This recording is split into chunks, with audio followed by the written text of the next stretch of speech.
Chiquillas, chiquillos, bienvenidos a otro programa más de Blue Book Files, como siempre a través de LDP Magazine Chile y a través de Katy Ross, mi canal de YouTube. Y como en cada programa acompaña a mi querido Taras. ¿Cómo estás, Taras? Hola, muy buenas. Qué gusto verlos siempre. Recuerden poner like y compartan ya que mencionaste las plataformas en donde estamos funcionando. Todo eso nos ayuda un montón. Exactamente, de hecho están ahí arriba en EGC, chiquillos. Y bueno, jueves pasado no hicimos programa porque yo tuve algunos problemas de salud y otros temas que obviamente no me impidieron hacer programa, pero ya estamos aquí. Y hoy día vamos a hablar de un caso bastante interesante dentro de la ufología española en realidad, que es nada menos y nada más que el caso Humo, que es uno de los casos más importantes y emblemáticos vinculados a la ufología de España. Fue un fenómeno de gran popularidad en la década de 1960 hasta 1980 y llamó mucho público, tanto a la prensa, a la televisión de la época. Además, este caso tuvo ramificaciones en América Latina y en Francia.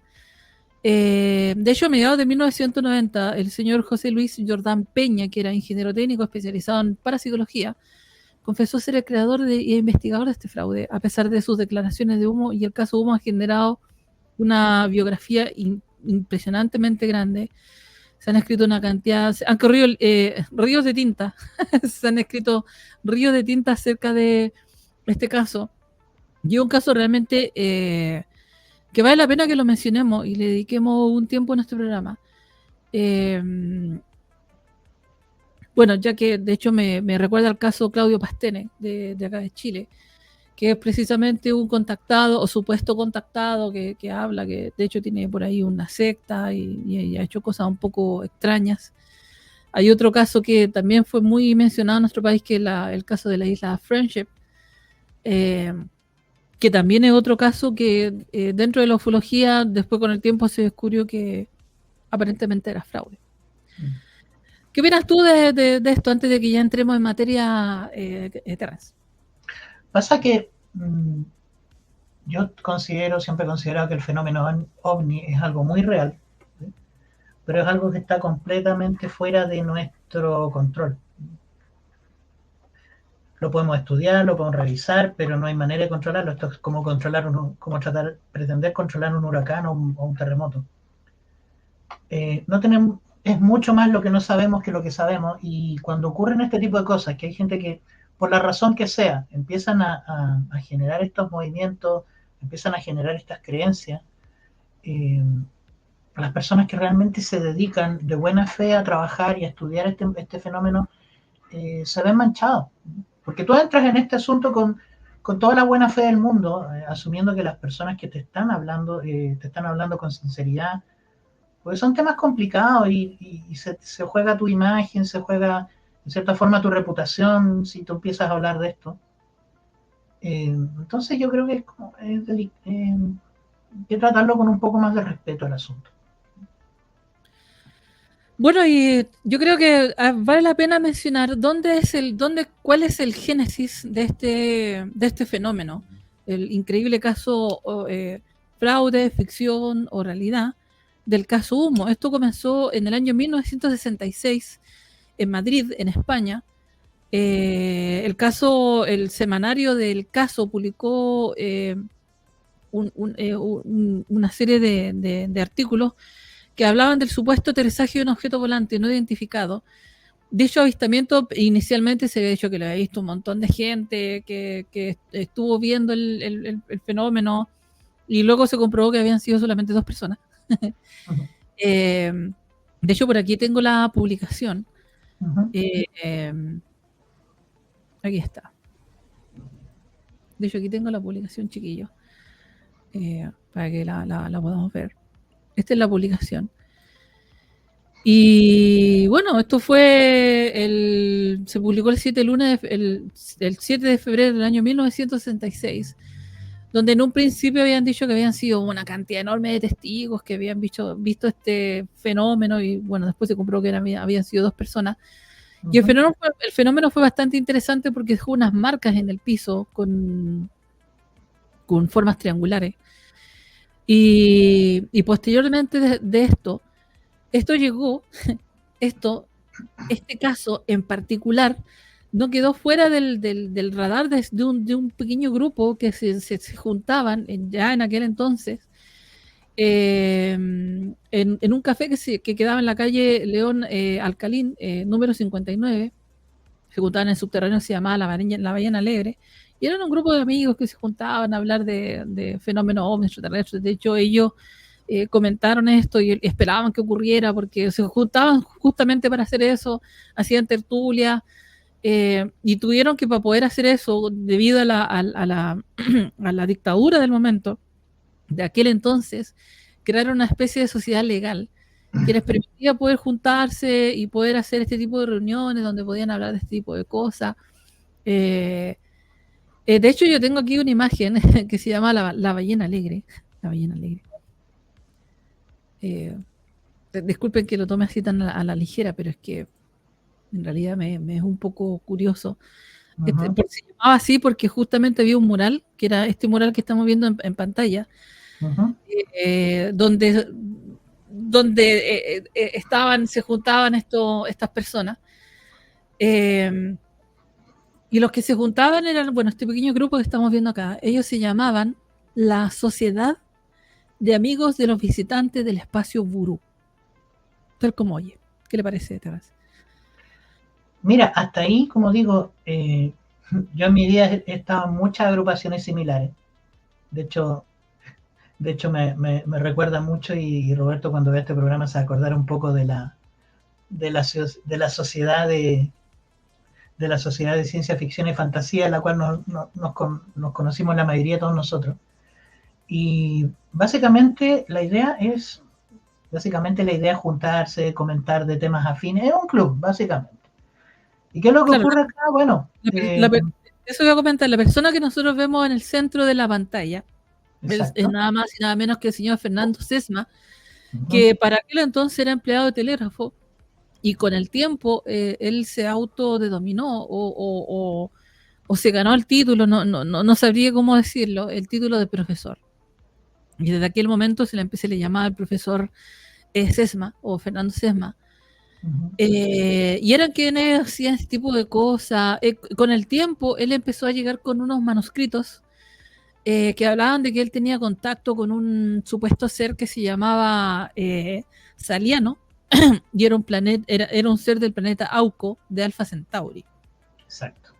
Este ser llegaba con ciertas escrituras, con cosas un poco filosóficas para aquel entonces, con escrituras también con ciertos tintes religiosos, que claro, para la gente de aquel entonces era así como, wow, qué increíble lo que estamos viendo, esto es como, wow. Y bueno,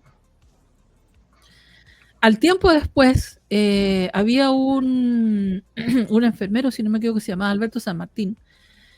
Él relata que un día en la calle se encontró con un supuesto ser extraterrestre que le entrega unas piedras con unos símbolos extraños, y producto de este encuentro se escribió un libro que se llamaba La Piedra de la Sabiduría. Y hablaban mucho sobre esto, trataban de predecir lo que ocurría, pero con el tiempo este asunto empezó a decaer, ya que la gente que se reunía con Sesma, muchas veces cuando escuchaban las historias, las cartas, las tomaban de una forma muy, muy irrisoria, no con la seriedad que deberían tomarlo. Y digamos que el interés empezó a decaer. Y ya para el año 1962 se descubrió de que las cartas que recibía Sesma provenían de una dirección que era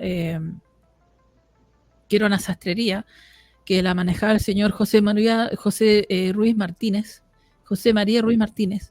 Exacto. Y aquí ocurre algo bien, digamos, terrible, porque este señor mató a toda su familia, a sus hijos, y luego se suicida. Bueno, con el tiempo se descubrió de que las cartas, porque Sesma decía que recibía cartas de distintas partes del mundo, que eran precisamente del señor, de este ser que se llamaba Sailiano, que hablaba de cosas filosóficas, de religión, de tecnología, trataba de predecir cosas que podrían ocurrir en el tiempo, que obviamente no ocurrían. Y la gente que lo escuchaba, algunos se sorprendían, otros lo tomaban de forma derisoria, y se preguntaban de cómo era posible que llegaran de distintas partes del mundo estas cartas. Y claro, el que hacía esto era precisamente el señor José María Ruiz Martínez, junto con amigos y familiares, que con el tiempo después Sesma confesó que se las arreglaban para que las cartas pudieran ser enviadas a distintas partes, y así elaborar no sé si decirlo fraude, ¿cómo le llamaría usted esto, Terras? No sé, es un juego que se pasó de la raya y tal como cuento, o sea, el señor Sesma trató de encontrar el lugar, o trató de conocer el lugar de donde venían las cartas, y se encuentra con la desagradable sorpresa que, que este señor, aquí está, tuvo De hecho, la... lo que se publicó, esto, bueno, ahí está la publicación. O sea, esto es un caso que ya vale por sí mismo, y no es un cuento. El tipo se deshizo de toda su familia, de sus 5 hijos, de su esposa, y luego acabó con él mismo. Y este asunto al señor Sesma lo terminó... Yo creo que este asunto le hace perder la confianza a cualquiera. Absolutamente. Y bueno, con el tiempo la sociedad empezó a decaer y a dejar de juntarse, y el grupo terminó disolviéndose porque llámelo por lo sea, por la monotonía, por no encontrar respuestas, o simplemente por aburrimiento, y se quedó un grupo muy, muy reducido. Los que han estado claro, en agrupaciones de todo tipo saben que esto pasa. ¿Sí? por lo general siempre pasa. Y ya para enero del año 1966, el señor Sesma, ya digamos un poco aburrido todo esto, decepcionado, según él dice que recibe una llamada telefónica, y en un principio él dice que, según lo que él cuenta, pensó en colgar, pero después dijo, no, a ver, escuchemos de quién me está hablando, y me llamó la atención y le voy a dar la oportunidad de que hable. Y del otro lado del teléfono se escucha una voz bastante extraña, que era supuestamente de un habitante de lo que se llama la estrella Wolf 424, y se identificó nada más y nada menos como un habitante del planeta Humo. De hecho, las cartas, bueno, este ser se identificó como Dai 98, hijo de Dai 97, y con el tiempo empezaron a llegar al grupo cartas en perfecto español, mecanografiadas, con información científica, con información filosófica, con información de cómo era la cultura, la tecnología y cómo eran los habitantes de Humo. Y aquí es donde el señor Sesma se convierte ya en un contactado. Hay que mencionar que en algún momento de toda esta situación, él es testigo él logra avistar un ovni, un objeto volador no identificado, o un WAP, ¿Cierto? como lo llaman hoy día. Uh-huh. El típico WAP con los dos platos juntos, brillantes, metálicos. Y ahí él ya, con eso, para él eso fue como la señal para autodedominarse o sentirse como lo que hoy se llama contactado. Entonces empieza a recibir un montón de cartas. Y en las cartas se dice de que los habitantes de Humo provienen de un planeta que se llama Wolf 424, y él viene Pero del cuarto planeta. Perdona, ese es el nombre que nosotros le damos, y si ustedes lo buscan en Ahí ya, internet, van a encontrarlo. Pero ya voy a dar información sobre eso, sí, tranquilo. Pero la gente lo llama, pero ellos lo llamaban Yuma. Yuma, exacto. Eso. Que esa es la diferencia. Bueno. Y que ellos llegaron a la Tierra más o menos por la década del 50 en Bélgica, de los cuales se dedicaron a estudiar a la humanidad y dijeron, ya, este es el momento, ya hemos aprendido lo suficiente, es hora que compartamos nuestros conocimientos con la humanidad. ¿Y quién mejor que el señor de la sociedad de amigos del... ¿Cómo es? Los visitantes del espacio Gurú. ¿Quién mejor que ellos? Porque ellos sí nos van a entender. Y bueno, la estrella Wolf 424, de acuerdo a lo que decía Dai 98, y una estrella muy similar a nuestro Sol, Y ellos son habitantes del cuarto planeta, que justamente está en la zona habitable. Y Claro. así fue como el señor Sema empezó a recibir un montón de cartas que llegaban de distintas partes y llegaban de este ser que se llamaba Day 98, como dije, con información científica, tecnológica. Hay que mencionar que los habitantes de Humo son muy religiosos, tienen una cultura bastante similar a la cultura talibán, ya que ellos, las mujeres no tienen derecho a hablar, tampoco tienen derecho a estudiar, y si estudian, estudian por un periodo de tiempo muy corto, bajo observación, porque los únicos que tienen derecho a estudiar son los hombres, las mujeres tampoco tienen derecho a hablar, y solamente están destinadas para propósitos de reproducción.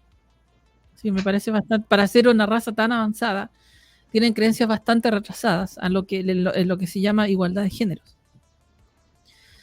Pero bueno, ¿quién soy yo para criticar yo una civilización tan avanzada, millones de años en el futuro? O quién sabe. Técnicamente en humo no. Claro, entonces, Técnicamente en humo no te habrían dejado hablar. bueno, con el tiempo este asunto de las cartas empezaron a decaer. Hubo entre todo esto empezaron a ocurrir incidentes bien curiosos. Este supuesto ser, DAI 98, muchas veces le dijo a Sema que iba a ocurrir tal cosa y ocurrían. Le decía, oye, no, si nosotros vamos a pasar con nuestra nave en tal lugar para que vayan a tal lugar. Y a veces iban y no pasaba nada. Y otras veces no iban y sí pasaba algo. Entonces ocurrían cosas muy extrañas. De hecho, hay una situación muy extraña que, de hecho, yo trato de recordarla y está todo revuelto porque hablan de que llega una mariposa, se posa en la mano de una de las chicas que estaba ahí en la reunión. Y de repente llega el mayordomo, dice, no, que el señor Sema tiene una llamada. Y cuando el Sema contesta el teléfono, era este ser Dai, que dice que esa mariposa era otro de los habitantes de Humo que podían tomar la forma de los que ellos querían. Y de repente como que toma la forma de un gato muy extraño no, eso ocurría con el contacto exterior, con el muchacho este, ¿cómo se llamaba? El que contó la piedrita, Alberto San Martín. Esto fue, claro, esto ocurrió antes del contacto con Humo, si no era con la gente de... ¿cómo se llama el muchacho? El que mencioné recién, ¿por Alberto San Martín o Esma? No, no, me refiero de que, perdona, bueno, da lo mismo, a lo que me refiero era con el otro contactado, con el otro ser que se contactaban, es que ocurrió el incidente de la mariposa. Ya. Y luego recibieron el llamado telefónico y dicen, no, es que soy yo que mandé a este ser para que se contactara con ustedes. Yo tengo mi opinión personal al respecto, pero sí, ocurrían este tipo de cosas. Ahora, yo quería mencionar la diferencia entre las cartas anteriores y estas cartas, es que las cartas anteriores primero estaban escritas a mano, a veces de manera muy tosca, con dibujos, con símbolos también bastante básicos, y a veces eran muy crípticas, a veces eran absurdas, y claro, empezó a dispararse el escepticismo de la gente de la sociedad. Pero a diferencia de estas cartas, tal como dijiste, eran mecanografiadas. El texto, de hecho, todas las cartas venían así mecanografiadas como están y venían con este sello. De hecho, tengo una postal auténtica. Aquí tengo otra carta donde está este sello, que aparentemente es un dedo con... Sí, como una huella digital, pero con la marca. Esta es una de las cartas que supuestamente llega. A mí me llama la atención cómo seres tan avanzados escriben en carta. Después se dice que contrataron un mecanógrafo para hacer esto. ¿Cómo le pagan a mecanógrafo en moneda local o moneda humita? Es que pasa, bueno, lo que decíamos antes, o sea, Sariano, ese se me había olvidado el nombre. El asunto es que eso disparó el escepticismo de mucha gente de la sociedad diciendo, oye, estamos hablando de una sociedad hiper avanzada que te dicen que se comunican mentalmente y nos están mandando cartas. O sea, ahora, la gracia de las cartas es que también venían con información científica, con ecuaciones, con mucho material técnico que ellos muchos de ellos no entendían. Hay una cosa que yo creo que muchos pueden preguntar, ¿de dónde sale este símbolo? Sí. Bueno, hubo una situación bastante confusa donde ellos dijeron que estos seres habían dicho que se iban a juntar en algún lugar y iban a aparecer con sus naves para que ellos sacaran fotos. Y hubieron 2 testigos que sacaron fotografías. Y de hecho, las fotografías que sacaron son estas. Estas. Que de hecho, si ustedes analizan estas fotos, a mí me parece otra Esa no cosa. se, No quiero decir exactamente lo que, no lo pero sé. no lo sé. Me parece otra cosa más que una fotografía de OVNI o de un UAP. Y de ahí es donde proviene este símbolo. Ahora, hubo otro caso. Esto ocurrió en Voronezh, en la antigua Rusia, en Sí. septiembre del año 1989, mucho después de este asunto, que eso después lo vamos a mencionar, Sí. que también es un caso bastante interesante. Bueno, cuando se sacaron estas fotos, han habido especialistas que han analizado estas fotos y han llegado a las conclusiones de que al parecer no son auténticas. Lo que está ahí no es nada más ni nada menos que un plato, de estos platos que se juega Ridby, creo que se llama el juego, y que no es realmente un ovni como tal. Entonces por eso ha generado tanto escepticismo, tanto revuelo este asunto. Y ya más o menos para el año 1973, las cartas de estos supuestos señores Sumita empezaron a dejar de llegar, a tal extremo que llegaba una carta al año. Claro. Ya para el año 1980 más o menos es cuando fallece el señor Cessna. Y digamos que el asunto se empieza a enfriar. Pero digamos, esto que hemos hablado es, digamos, el génesis y el origen de dónde proviene el fenómeno humo. De hecho, bueno, ya para mediados de la década de 1990 apareció otra persona que se llamaba José Luis Jordán Peña, que era ingeniero técnico especializado en parapsicología, que también hablaba de que recibía cartas, que era divulgador y que tenía contacto con los humos, y etcétera, etcétera. Bueno, con el tiempo él también confesó que esto era un fraude, que las cartas las escribió él. Y de hecho después se retractó y dijo que no era auténtico. Entonces, hay una cosa, chiquillo, con el tema de los contactados, y esto lo investigó también Salvador Freixedo, es que mucho contactado dice ser contactado, pero en la práctica realmente no lo es. O a veces lo es, porque el fenómeno del contactismo es real. De hecho, sí es real, y en la historia de la humanidad hay casos registrados, que no lo voy a mencionar ahora, que eso se menciona en el libro de Salvador Freixedo, de estos seres que de una u otra manera se ponen en contacto con una persona, le dan cierta información 2 o 3 veces, y luego dejan de comunicarse. Y esa persona, al recibir esta información de estos seres, se siente especial, y se siente como que, que es algo que es intrínseco en los seres humanos, el sentirse, el querer pertenecer a algo, el ser especial. Yo soy especial, pertenezco al grupo tanto, soy tanto, soy ingeniero, soy aquí. Soy un elegido. Soy un elegido. Y ese sentimiento de pertenencia es lo que muchas veces les juega en contra a muchos contactados, que dicen tener esto. Y claro, estos seres llegan de alguna forma, hacen contacto con alguien, con alguna persona, le dan cierta información y luego los abandonan. Entonces, ¿cuál es el propósito que finalmente tienen estos seres? Yo creo que en algún momento Sesma realmente sí fue contactado, pero yo creo que ocurrió 1 o 2 veces. Y luego estos seres lo dejaron solo.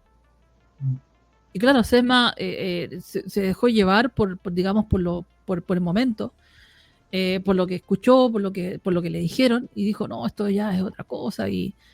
Y claro, tratando de esperar otro contacto, más comunicaciones con estos seres, cosa que nunca llegó. Creo que eso lo llevó a escribir y a inventar toda esta historia, este constructo de los famosos habitantes de humo. Ahora, Hay otra cosa más que ahora lo vamos, porque este programa lo hemos dividido en dos partes. La primera parte es hablar un poco del génesis de esto. Y la segunda parte, lo que es el fenómeno como tal. Los casos. Porque hay un montón de casos que están relacionados con este fenómeno.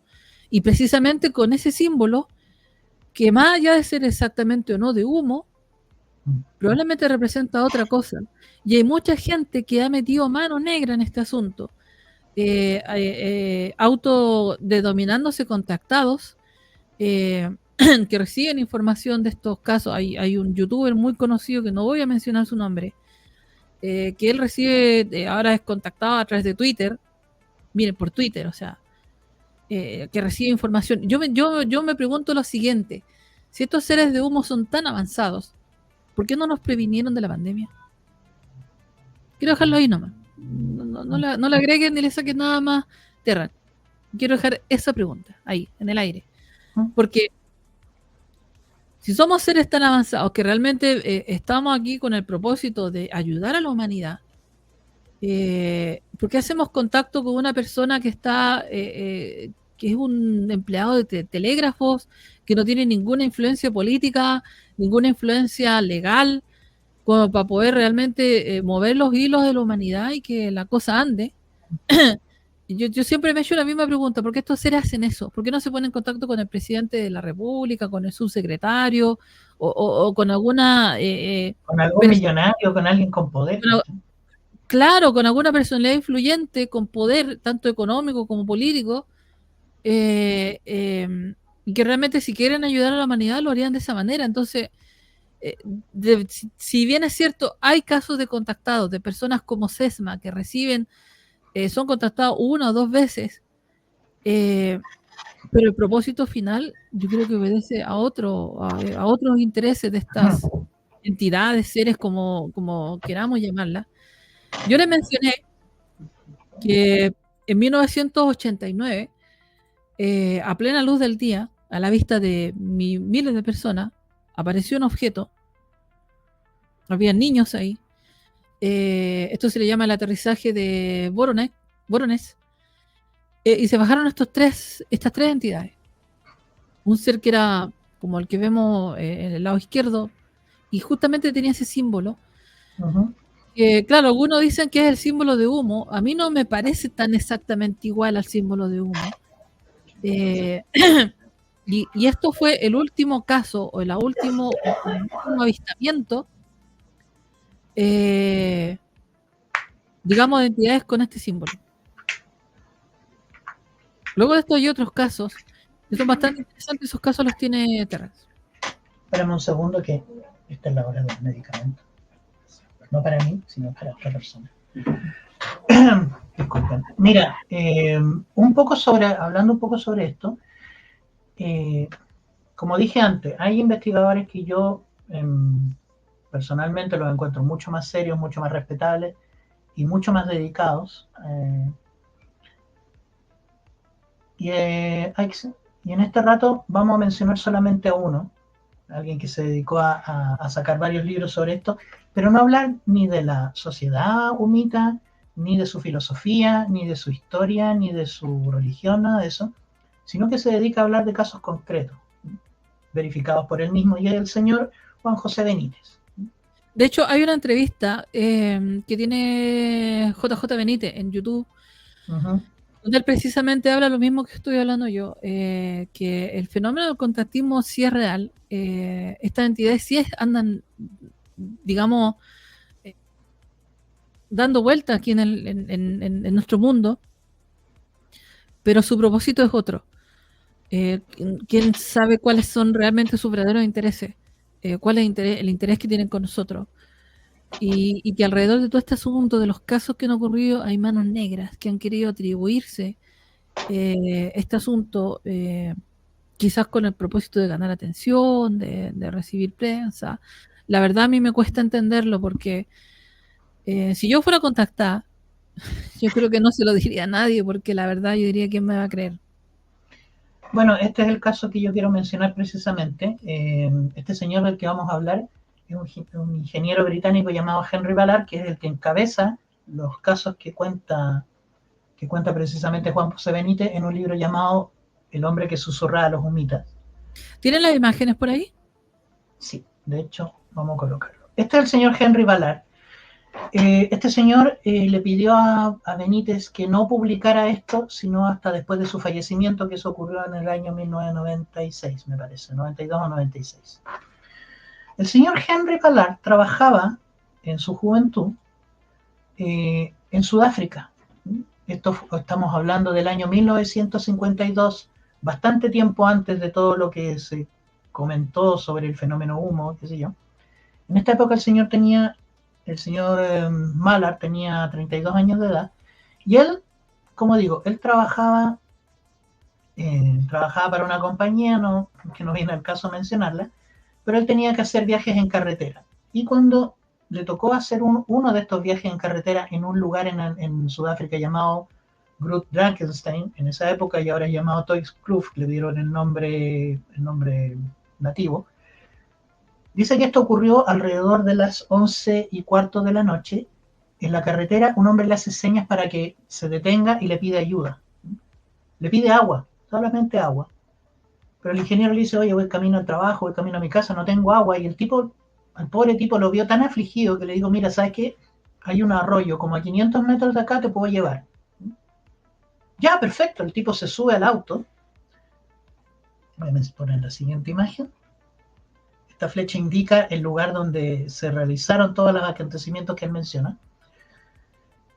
Y comienzan a viajar hacia el arroyo donde hay agua. Me dicen, mira, ¿sabes qué? Tengo un par de bidones de aceite que los vacíos, que los podemos limpiar y ahí puedes llevar al agua porque no tengo dónde llevar y tú tampoco. El tipo, imagínate, el tipo lo describe como un tipo de alrededor de 1,50 m de altura, no más que eso, quizá 1,30 m. Pequeñito. Muy bajito, de piel muy clara, y su cabello gris, pero no gris de cana, sino que el gris era como natural, era como el color gris que tienen los ratones, muy parejo, y tenía un pequeño bigote. Y vestía una especie de como las cotonas que ocupábamos los niños en el colegio acá en Chile, unas batas largas de color crema, un color café. Bueno, llegan al arroyo, entre los dos empiezan a limpiar las latas de aceite y cargan el agua y se van camino y el tipo le dice, ya, por favor, llévame a tal parte, que es el punto que está señalado aquí en la flecha, la montaña de Glen Drakenstein. Y cuando están llegando al lugar, bueno, acá hay otra señal del lugar, y cuando llegan allá, el tipo se encuentra con esto. Al cortado de la montaña, el tipo ve este vehículo, esta nave. El tipo es un ingeniero, el tipo no es una persona, no es un tipo que no tenga idea de lo que ha visto, pero seguimos estando en el año 1950, entonces este fenómeno es nuevo para todo el mundo. El tipo se queda quieto en el auto y este ser le dice, oye, pero ven, acompáñame. ¿Seguro? Dice, sí, por supuesto. Ahora voy a citar algo que dice el testimonio literal. Dice, el aparato, lo que hoy día se llama un ovni, estaba posado en el suelo. Estábamos a unos 100 metros de la carretera. Recuerdo que dudé, el hombre me animó a continuar. Llegamos a 15 o 20 metros del objeto. Era grande, de unos 10 o 15 metros de diámetro y unos 4 de altura. Había una luz por la parte inferior. El hombre, este señor, salió del auto y yo, temeroso, hice lo mismo. Cuando entran al vehículo se dan cuenta que sí, uno de los compañeros o un miembro de la tripulación estaba herido. El tipo le dice, oye, si quieres puedo traer un médico. Le dice, no, nada de médico. ¿Qué es lo que ocurrió? Dice que una de las ventanas del ovni se había dañado al entrar en la atmósfera y claro, uno de los miembros de la tripulación se lastimó y por eso necesitaban el agua. No lo dejaron acercarse al herido y el tipo se quedó con él y le dijo, mira, pregunta todo lo que quieras. Bueno, primero les preguntó de dónde venían, le preguntó sobre el sistema de navegación de la nave y qué clase de motores ocupan. El tipo era ingeniero, o sea, preguntó lo que a él le interesaba. Y sin entrar en muchos detalles, este hombre le dijo, primero le dijo de dónde vienen, de allá. No le dijo más que eso. También les dijo que la nave no ocupaba un motor propiamente tal o como lo entienden en la Tierra, sino que ocupaban una especie de metal líquido muy pesado, eh, de propiedades magnéticas, por lo que entendió él, y, y al entrar en una especie de giroscopio, siempre tratando de adaptar el conocimiento a lo que uno sabía, cuando el giroscopio agarra la suficiente velocidad, puede alcanzar la velocidad de la luz, y cuando llega a ese punto, permite que la nave pueda manejar la gravedad, no anularla, sino que controlarla. Entonces, realmente no es un motor, y decía que le extrañaba que en la Tierra no hayan descubierto este principio, porque en realidad es bastante sencillo. De pronto vio el sistema de controles y le pareció un poquito burdo, eran como unas palancas, o sea, parecían unas palancas de cambio gigantes con una consola adelante. Y le decía, y el sistema de navegación, dice, mira, ¿sabes qué? No ocupamos sistema de navegación, se mueve de manera intuitiva, es como si moviéramos un barco o un bote acá en la Tierra, decía, es muy sencillo, ¿no? Se mueve casi por instinto, no necesitamos sistema de navegación. Qué increíble, es como uno pensaría que a lo mejor es como ocurre en Star Trek o en Star Wars, que tienen sistemas de navegación complejos y ese tipo de cosas. El mismo ingeniero hizo este diagrama, dijo que el suelo era muy liso, era fácil resbalarse, y con esto controlaban la nave, y esto alrededor eran asientos.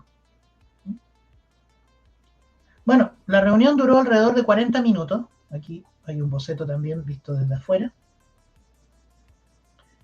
Y bueno, se despidieron y se fueron.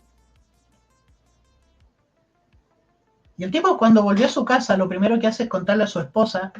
Ni su esposa le creyó. Al otro día quiso contarlo en el trabajo. El jefe le dijo, no digas nada porque estáis empezando a parecer loquito. Y el tipo empezó a dudar de su propio testimonio.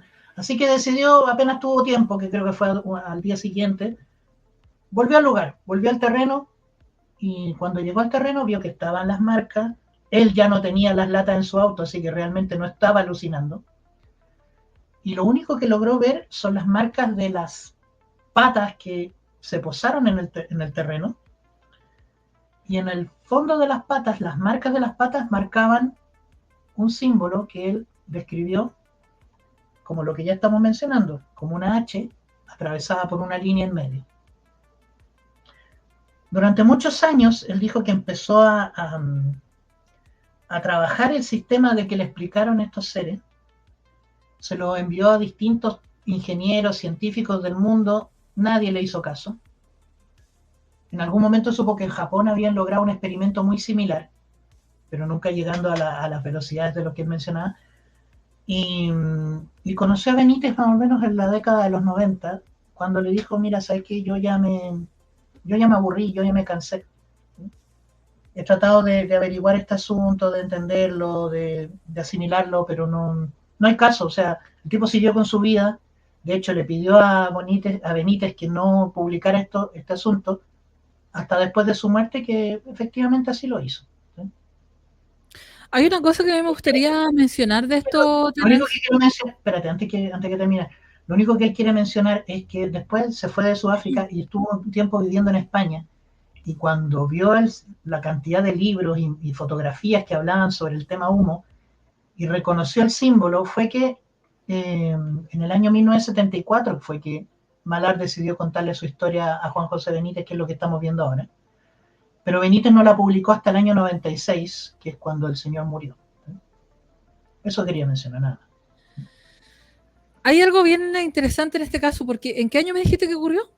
Esto fue en el año 1952.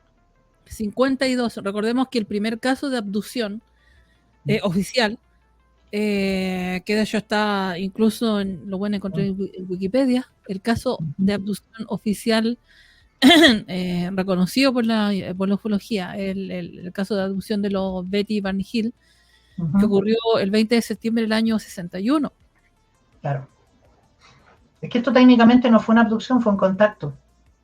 Los tipos lo invitaron cortésmente a pasar, conversaron, discutieron sobre técnica, y luego dijeron, oye, muchas gracias por la ayuda, pero ya nos vamos. Este es como el caso de los niños de los niños que jugaban con estos seres también que tenían una nave que era como una gota. Sí. Iban a jugar siempre a un prado, se encontraban con estos seres que como que hacían pruebas geológicas. Los seres habían puesto una especie de campo de fuerza alrededor del sitio donde trabajaban. Entonces los niños no podían acercarse al sitio. Pero con el tiempo los seres después le dieron acceso a los niños, incluso los hicieron pasar a la nave. También en un caso un contactado. Él también lo contó ya muy mayor, casi bordeando los 70, 80 años. No me acuerdo en dónde porque esto aparece en un libro también. Sí. Y él cuenta de que estos seres lo llevaron a una sala de control donde tenían unas pantallas gigantes, donde tenían como que tuvieran cámaras en todo el mundo. Claro. Y de hecho los seres decían que la tecnología, igual como en este caso, que era muy sencilla. De hecho ellos andaban con una pistola que era como una... muy simple, que dice que esta persona cuenta que apuntaban, por ejemplo, a un pájaro que iba pasando por el aire, lo apuntaban y el pájaro quedaba congelado en el tiempo, inmóvil en el aire. Y estos seres, de hecho, le dijeron en su momento a esta persona cuando eran niños, tenían 6, 8 años, de que ellos habían estado ayudando al desarrollo de la humanidad desde el principio. Curioso. Mira, este lo voy a mencionar porque es muy rápido y muy sencillo. Fue un encuentro que no duró más allá de 5 minutos. Esto ocurrió en Dinamarca y la persona que lo cuenta prefirió mantenerse anónimo. ¿Y qué es lo que ocurrió? El tipo iba por la carretera, también de noche, ya de madrugada, y de repente una luz se le acerca, se coloca frente a él en el camino, ve esta nave que es como un poco más redonda que todas de las que estamos acostumbrados, ve esta escafandra, o sea, este puente que está acá arriba, y pronto se baja este tubo mientras está aterrizando y aparecen estos 3 seres que dice que tenían cara humana, pero le daba la sensación que eran caras como achatadas, y tenían estos overoles, o estos monos, o estos buzos, con el símbolo en el pecho. Los tipos se acercan al vehículo, el tipo dice que no se asustó, pero no se atrevió a bajarse del auto porque a lo mejor podía empeorar las cosas. Estos 3 seres se acercaron alrededor del auto, dice que colocaron unas cosas que él asoció que eran como linternas. Esto ocurrió en el año 60. De hecho, ocurrió exactamente en 1960, el 27 de abril a las 3 de la mañana. Como dije, en Dinamarca, perdón. Y luego de la nave aparece este tubo, como un cable, y en la punta del tubo había una pantalla blanca que se acercó a él como unos 2 metros de distancia. Esto duró alrededor de no duró más allá de 5 minutos. Dice que veía que los tipos hablaban, pero él solo escuchaba ese ruido que generan los transformadores en la calle, ese ruido como de electricidad, de alta tensión, todo lo que podía escuchar. Y así como llegaron, recogieron todo, el tubo se recogió y pasaron 5 minutos y se fueron. Lo que llama la atención de este asunto es que la descripción es similar y los tipos llevaban el símbolo en el pecho.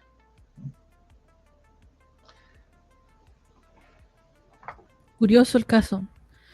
¿Hay algún otro caso más que tengas? No, hay muchos más, pero yo les recomiendo que busquen el libro. El libro está para descargarlo en PDF. Es de los pocos libros que tú puedes bajar gratuitamente de Benítez. El sitio web de Benítez se llama Planeta... Sí. planetabenítez.com. Y tiene el apartado de los libros y ahí tú puedes bajar algunos. La mayoría están para la compra, por razones obvias, porque son de una editorial.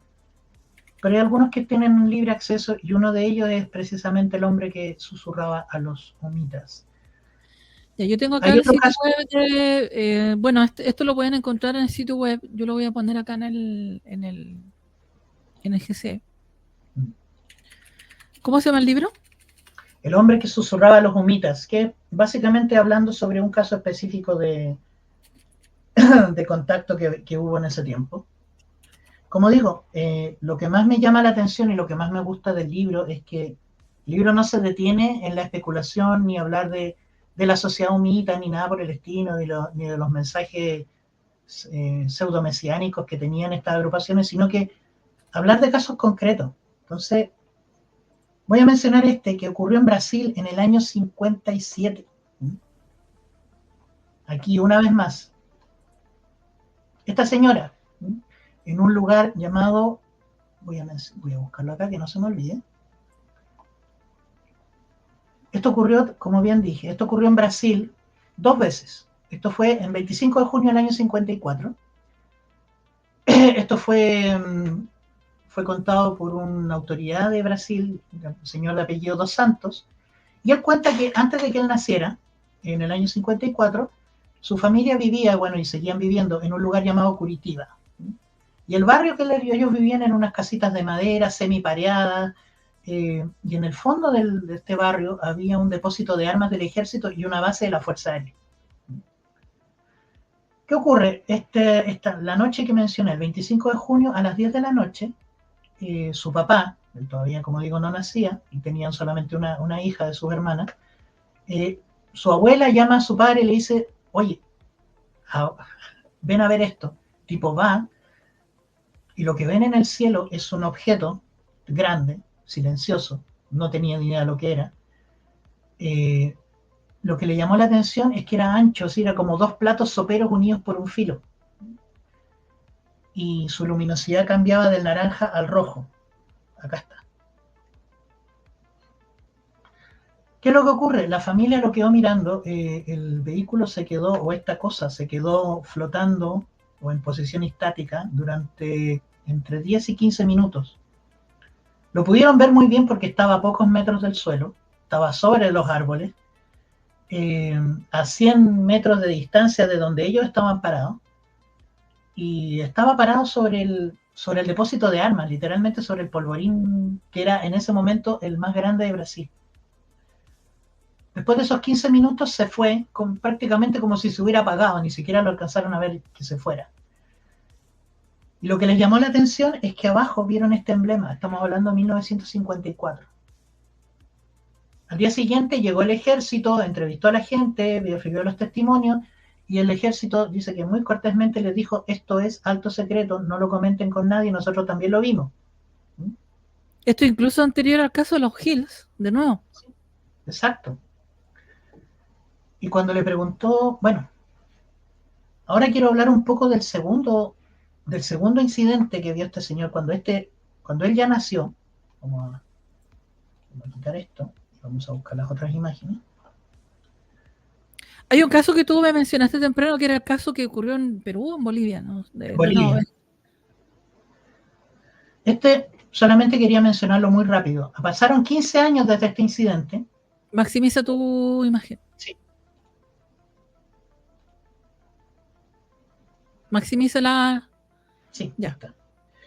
Solamente poner este asunto como las notas. ¿Qué es lo que ocurre? En 15 años después, ya el chico el Dos Santos, ya tenía 15 años, y en ese momento él estaba con su familia, su padre, él estaba aquí, y durante la noche, de repente desde la habitación de su papá apareció una luz intensa, tan fuerte que se filtró por las murallas de madera, que empezó a llenar por las rendijas casi toda la casa. El chico fue a ver a su papá.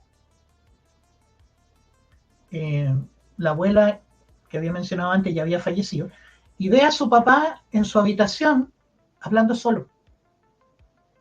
Hablaba muy bajito, no alcanzó a escuchar de qué estaba hablando, pero lo vio hablando solo durante alrededor de 2 o 3 minutos, que yo creo que debe ser algo súper aterrador para cualquiera. Cuando se fue esta luz y su padre salió de la habitación y se fue a la cocina, el tipo dice que vio a su padre llorar por primera vez. El tipo era un tipo duro, había muchos secretos que él no le contaba, después supo que el papá había luchado contra la dictadura en Portugal. Era un tipo duro y estoico, un viejo de la época, y nunca lo había visto llorar, y el tipo lo vio romperse y llorar, y al pasar el rato, cuando el padre por fin se recuperó un poco la compostura, le cuenta que estuvo hablando, le cuenta, estas fueron sus palabras, dice, esto lo voy a leer: en la oscuridad de repente a los pies de mi cama se presenta esta luz, la luz creció y se transformó en una figura humana, un hombre alto, de cabello largo, amarillo, con una especie de buzo de una sola pieza y conversaban.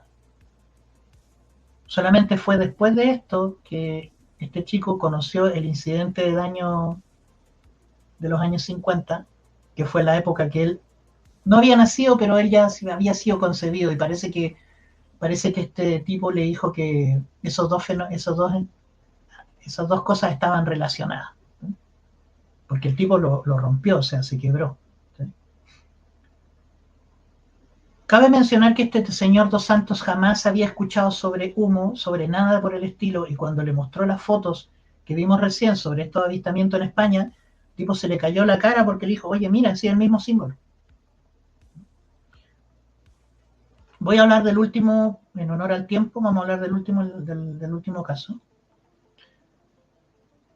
Pasa que, como tú mencionaste, entre las cartas que llegaban de estos supuestos humitas, dijeron que en el año 67 iban a haber 3 grandes avistamientos, uno en España, uno en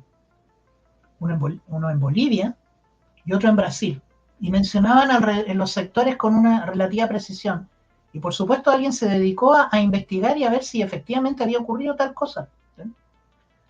Resulta que en Bolivia quizás este asunto no tenga mucho que ver con el fenómeno humo porque los testigos nunca mencionaron tal cosa. Pero aquí quiero hablar de un fenómeno quiero hablar de un elemento que me parece súper perturbador. Esta señora que vemos acá se llama Victoria Torres, quechua. Costó mucho encontrarla y esta señora no habla español, solo habla quechua. Y creo que no sabe leer hasta el día de hoy, o hasta el momento de la entrevista tampoco.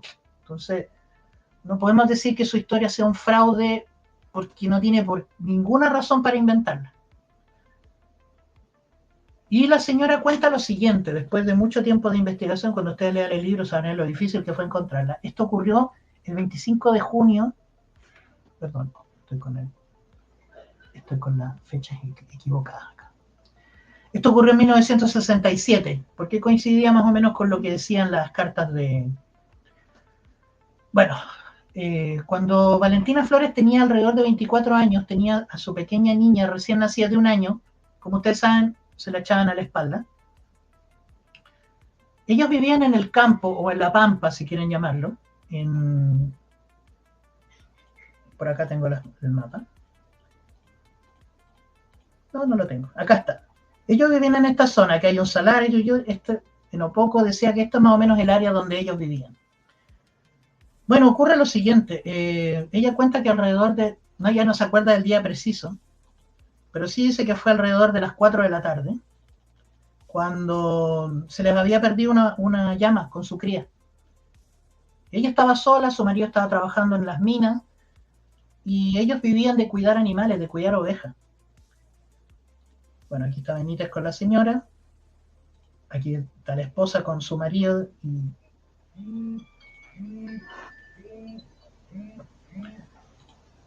y resulta que, bueno, esto es una de las primeras cosas que le describió. Resulta que mientras ella buscaba la llama, decidió volver, andaba con su hija a cuestas, como dije, y ellos tenían el corral, que era un montículo de piedra, un techito de piedra donde ellas guardaban sus ovejas. Y al acercarse, se dio cuenta que había 2 individuos en su corral. Habían tirado encima del corral una red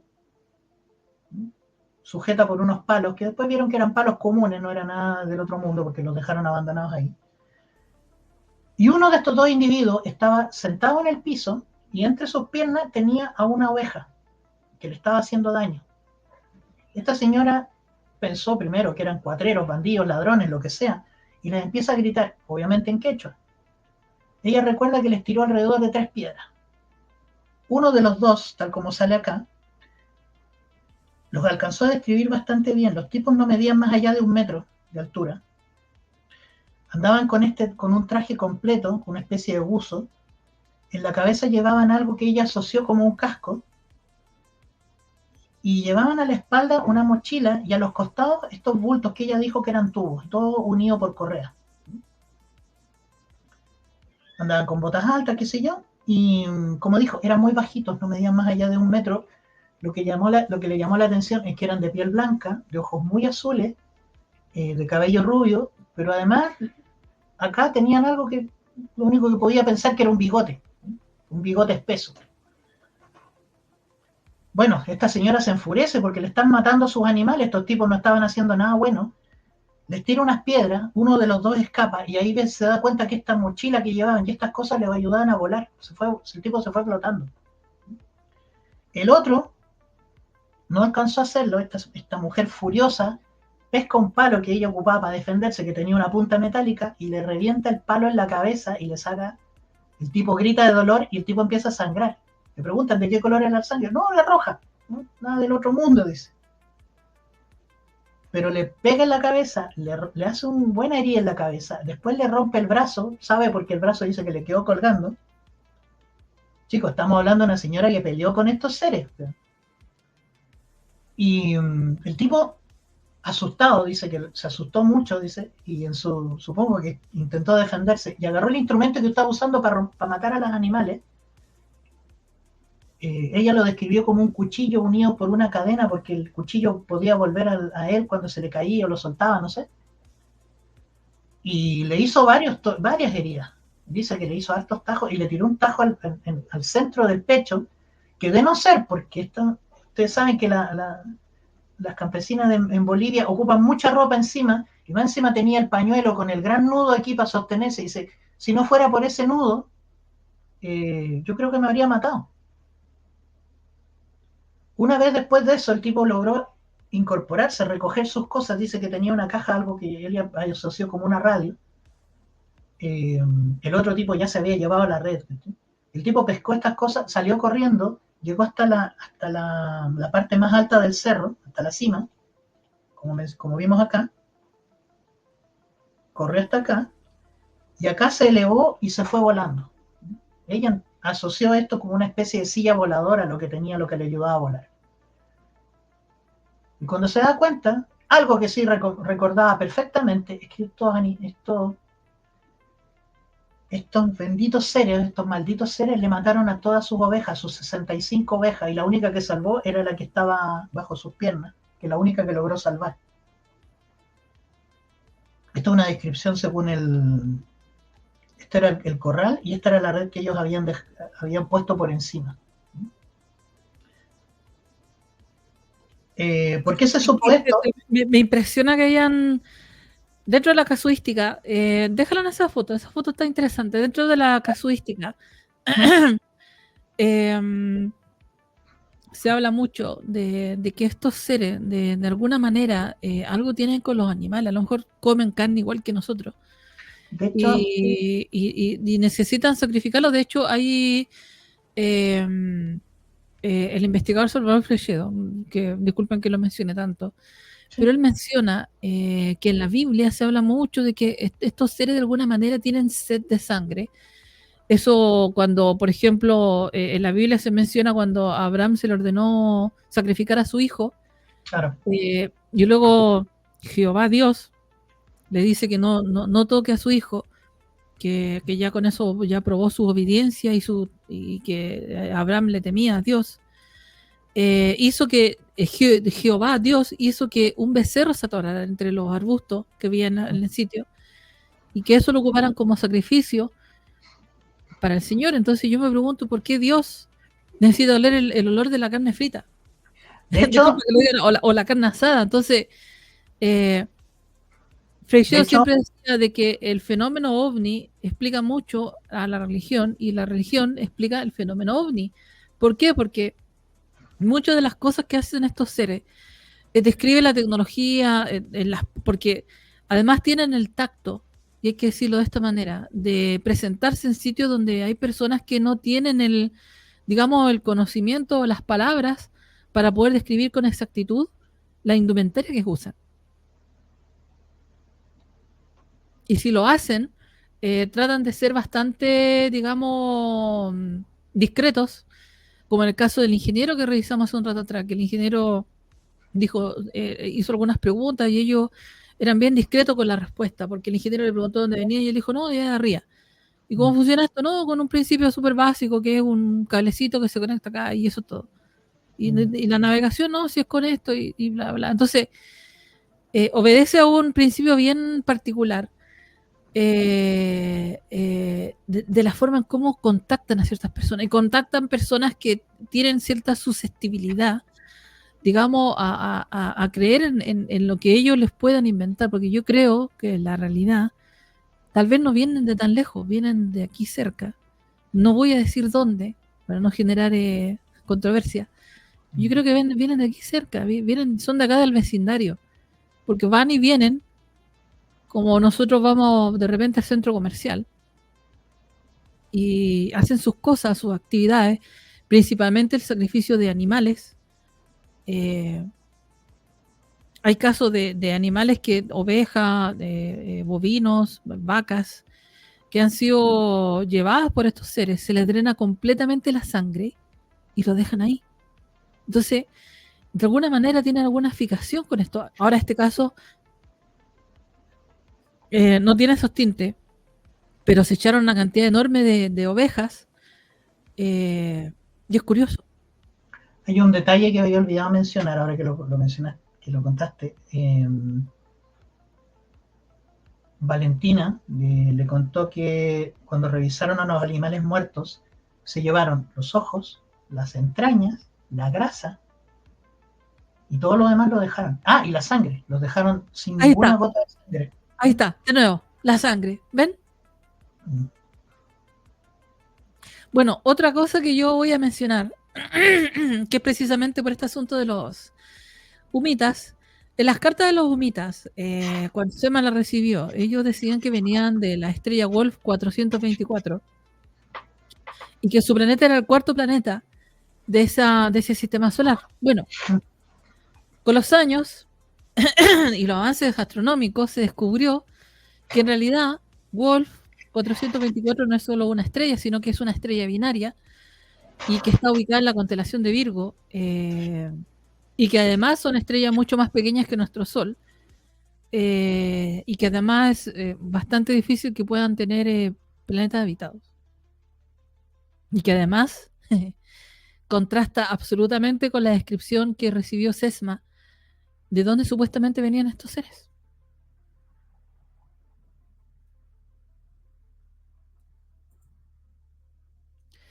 Así que, chiquillos, ¿qué les puedo decir? El caso Humo da para mucho. Hay muchas cosas que tienen mucha controversia.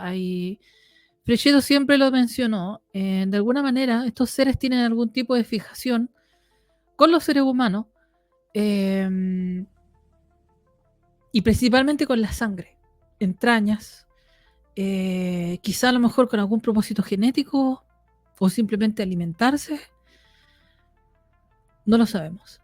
Lo que sí es cierto, que estas naves con ese símbolo sí existen, son reales, pero que tengan realmente una relación con humo, yo creo que eso se presta a debate. Más allá de decir si es o no un fraude, yo creo que, como dicen en las mismas cartas de Sesma, sean ustedes los mismos jueces y analícenlo desde su punto de vista. Y hay que tratar de ser lo más neutral y transversal para analizar esto. Así que, chiquillos, no queda más que decir que este es un caso, uno de los casos muy interesantes de la ufología. A lo mejor en el futuro lo vamos a abordar nuevamente en futuros programas y adentrar un poco más, pero por el momento esto es lo que hay. Hay más información, ahora hay un supuesto contactado o contactado de verdad, no lo sabemos, que recibe cartas de humitas eh, a través de Twitter, mensajes. Ujú.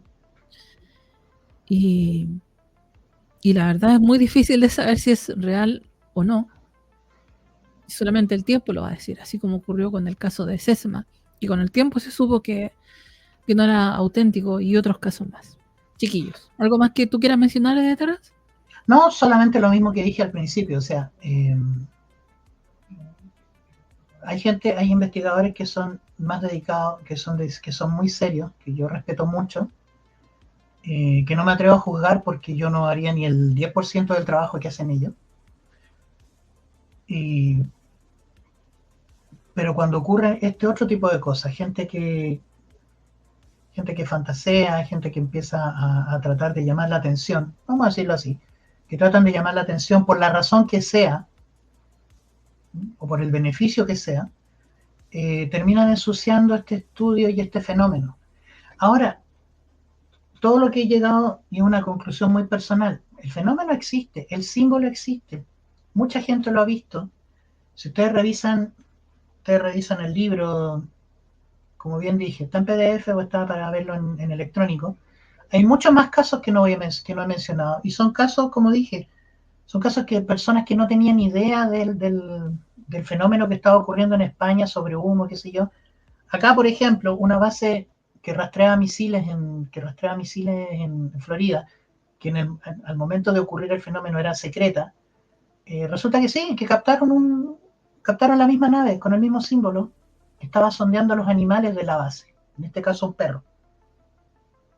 Y el ejército después recogió la fotografía, las grabaciones, se llevó a los animales y el tipo fue despedido. Y cuando empezó a salir todo este fenómeno de humo por las noticias, el tipo en un reportaje en Norteamérica dijo: oye, qué bueno que se liberaron las imágenes que grabé. Y me dice: no, esto en España. Y ahí el tipo empieza a contar: oye, eso me pasó en tal parte. ¿Sí? Ahora, muchas de estas personas de las que se menciona no tenían ni idea de lo que se trata humo. Y incluso el avistamiento del que hablaban, esto de que solamente vieron 2 personas, en el libro también se dice: no, hay más gente que sí lo vio y que no dio su testimonio en su momento. Por eso digo, hay mucho de mentira en este asunto, está muy desprestigiado, pero chicos, no creo, miren, este es otro. Creo que aquí hay algo que se perdió entre tanta parafernalia y entre tanto cuento, pero está ahí. ¿Y qué es lo que es? Probablemente no sea humo, ¿sí? Pero está ahí. Exactamente, chiquillos. El caso humo. Otro caso interesante de la ufología que lo quisimos abordar en este programa y probablemente lo adentraremos en futuros programas. Así que, chiquillos, quedan invitados para la próxima semana, como siempre, los días jueves. Nosotros publicamos programas nuevos y quieren comentar algo, háganlo con libertad, siempre y cuando con respeto. La información que se da acá en estos programas, tómenlo deportivamente.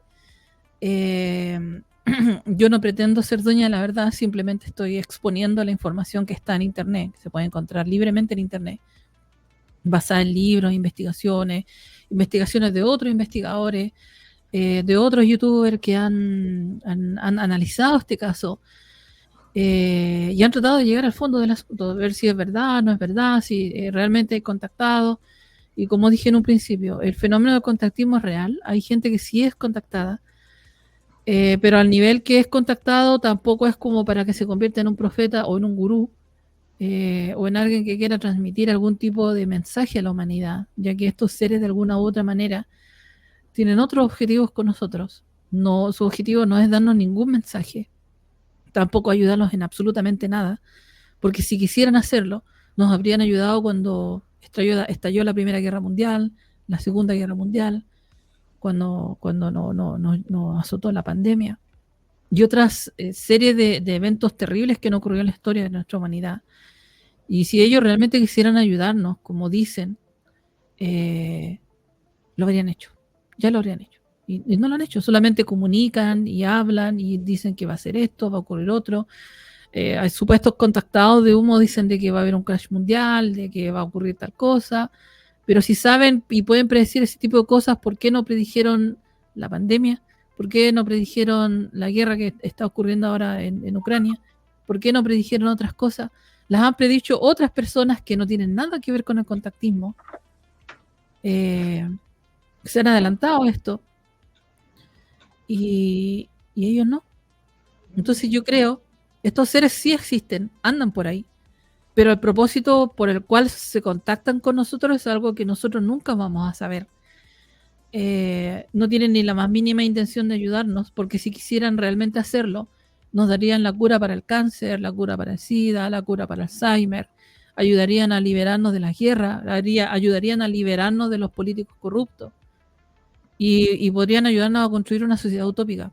Y sin embargo no lo hacen. Lo único que hacen es enviar mensajes sonsos, con información inútil, con posibles predicciones que ocurren, otras veces sí ocurren, otras veces no. Entonces, desde mi perspectiva, y sorry que lo diga de esta manera, pero yo creo que estos seres, el único propósito que tienen con nosotros es jugar, quizás, no lo sé. Chiquillos, eso es lo que tengo que decir. ¿Algo más? No, solamente gracias por la sintonía, estén atentos a la programación del EDP y nos estamos viendo durante la semana. Nos vemos la semana. El sábado vamos a hablar de... vamos a hacer una crítica honesta a la nueva película de Jennifer López, que se llama Atlas, que ha tenido críticas muy malas, pero se ha convertido en el number one en Netflix. Mucha gente la ha visto, yo la he visto, me gustó, hay gente que no le ha gustado. Así que vamos a hablar de eso el sábado, así que para que estén atentos, chiquillos. Se me cuidan, un abrazo súper grande y nos vemos el próximo jueves, como siempre, en Blue Book Files y más temas del misterio. Chao, chao.